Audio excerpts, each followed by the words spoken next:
vegetarian athlete, sports nutrition.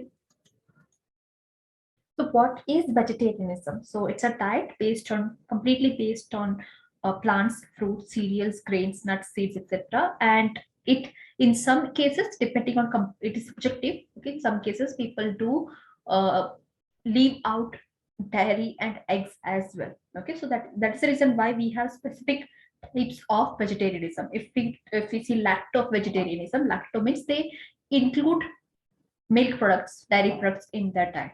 Ovo vegetarian, they include egg products in their diet. Okay, lacto ovo vegetarian, they are egg eating and dairy consuming vegetarians. Okay, then we have semi-vegetarians, pescatarian.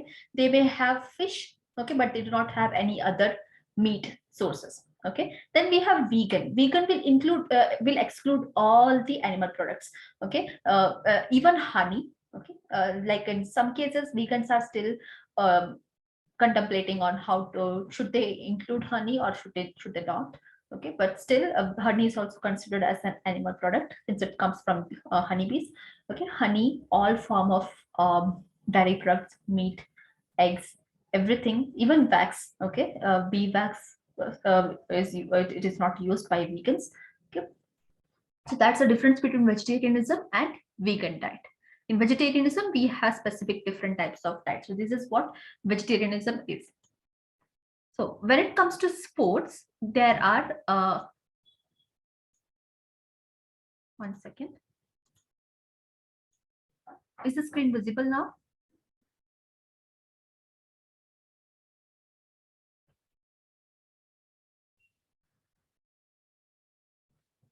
Okay.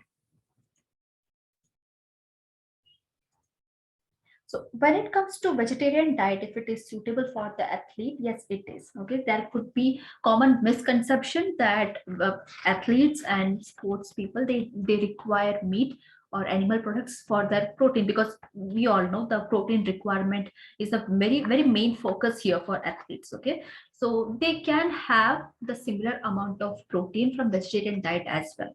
So it's a misconception that if a athlete is a vegetarian, okay, their performance will not be that good. It's a common misconception. Okay, if we see Indian cricketers, Virat Kohli, okay, he is a very known vegan appreciator. Okay, he follows the vegetarian vegan diet.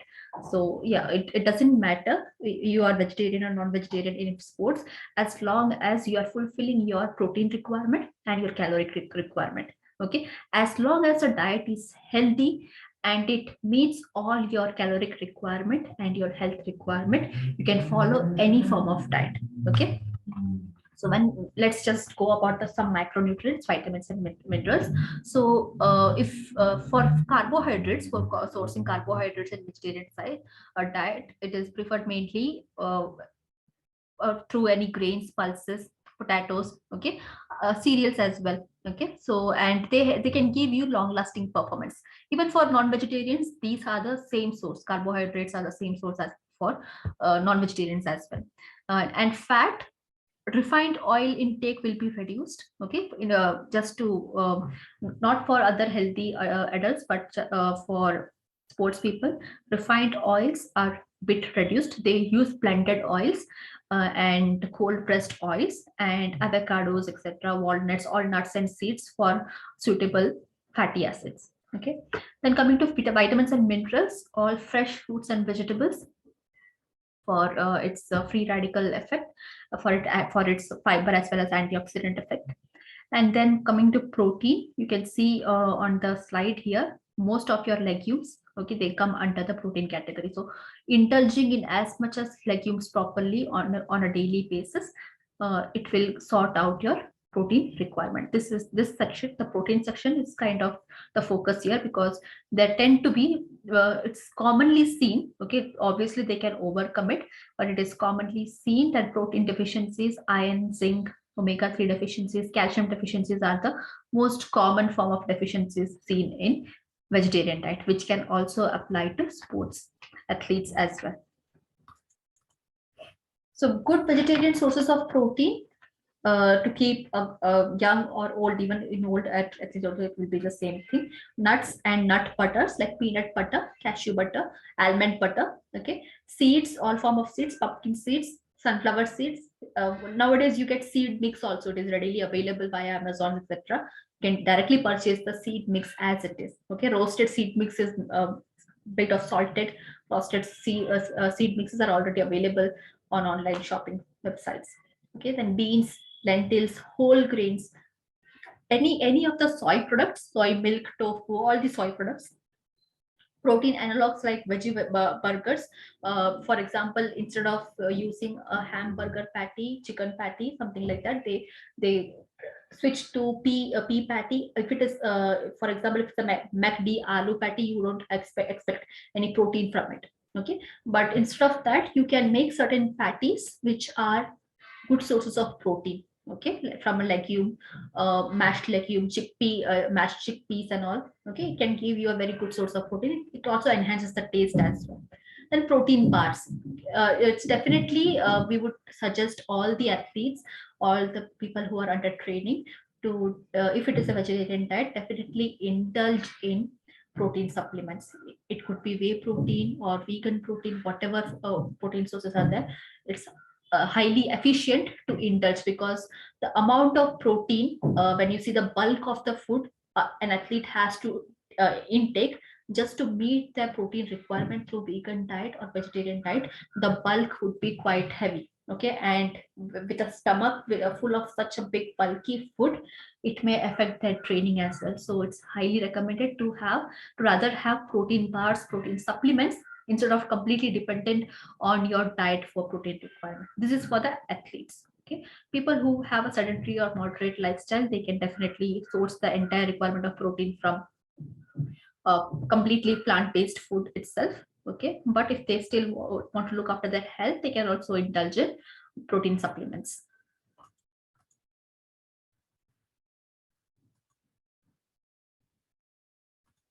So examples of a good protein source. Okay, some recipes for a good protein source for athletes, vegetarian protein source for athletes.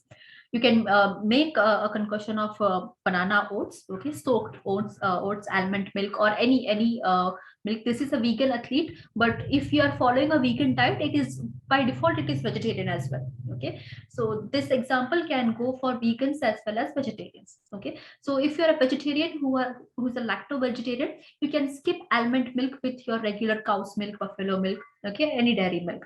Banana, Brazil nut. Instead of Brazil nut, if it is not available in your country, you can mix any other nuts as well, almonds or peanuts. Flax seeds. Flax seeds are commonly seen in every household now. Okay, pumpkin seed as well.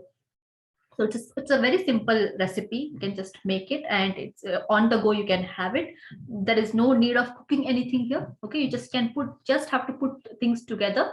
What is available already in your pantry. That's it. Okay, so, some easy recipes. Then you have a protein smoothie using rice and pea protein isolate. Pea protein isolate is the vegan protein powder. Okay, if you're a vegetarian, you can definitely use protein powder here. And frozen berries, soy milk or cow's milk or buffalo milk if you are vegetarian, lacto vegetarian. Okay. Then we have some salad, whatever vegetables are available, but make sure that you are adding sprouted legumes. Okay, whatever vegetables you have at home, use that, but add sprouted legumes. Okay, as much as possible. Whatever sprouted legumes pacify your taste buds, use that. Okay, sprouted legumes are a very good source of proteins for vegetarians and vegans. Then we have chickpea and potato curry, very commonly made in Indian households. North Indian, South Indian, doesn't matter. Everywhere we have our own traditional recipes of chickpea. Okay, with or without potato, but adding potato will give you the energy requirement as well. Okay. So now coming to, I didn't understand the question.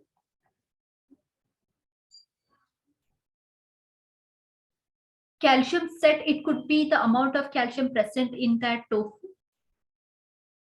the soy product.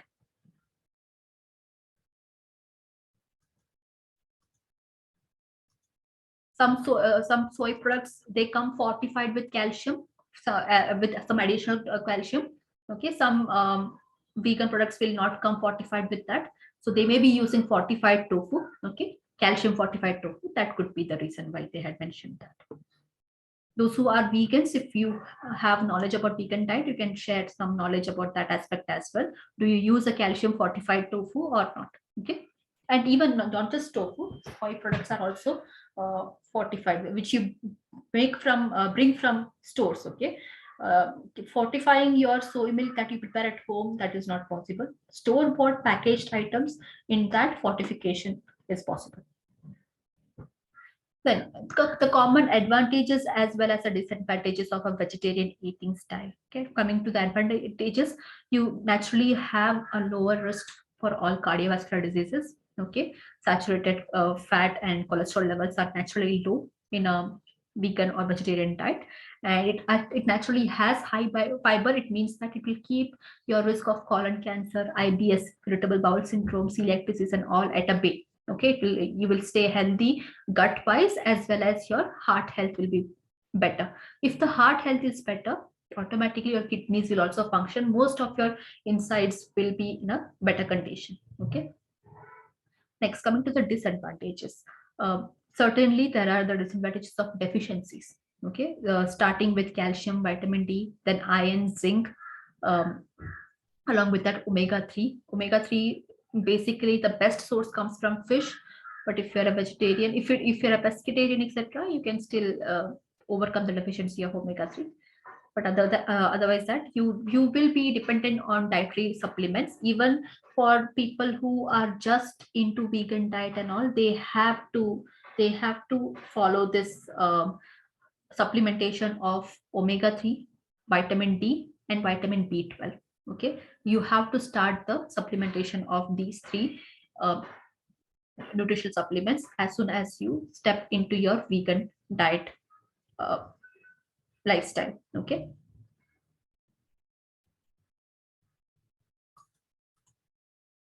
so next, coming to page number 262, 261 and 262. I have mentioned two times 262, but please check that in your textbook.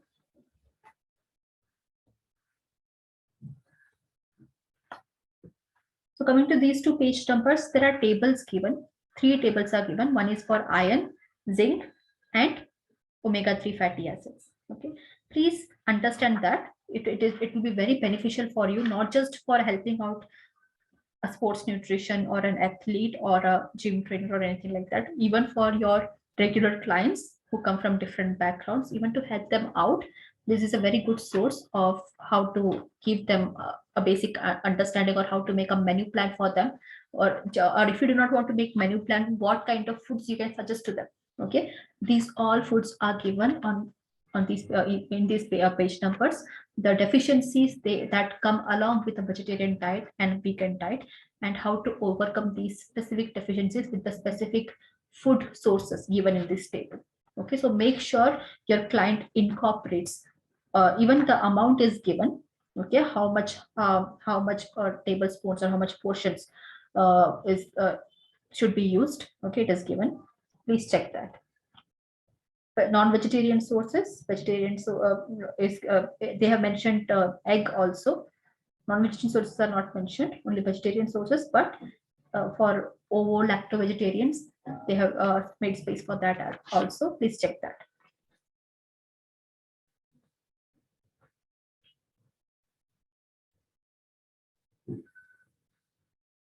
And at the end of the chapter, there is an easy menu planner given. If it suits your taste palettes, if it suits your cultural components, you can try that recipes out. There are various recipes given throughout the book. Whichever is available, do not involve yourself, or do not invest yourself in the food items which goes beyond your affordability. Okay, always find food that are locally sourced, locally available, and which is available throughout the year. Okay, any doubts here, please mention in the chat box.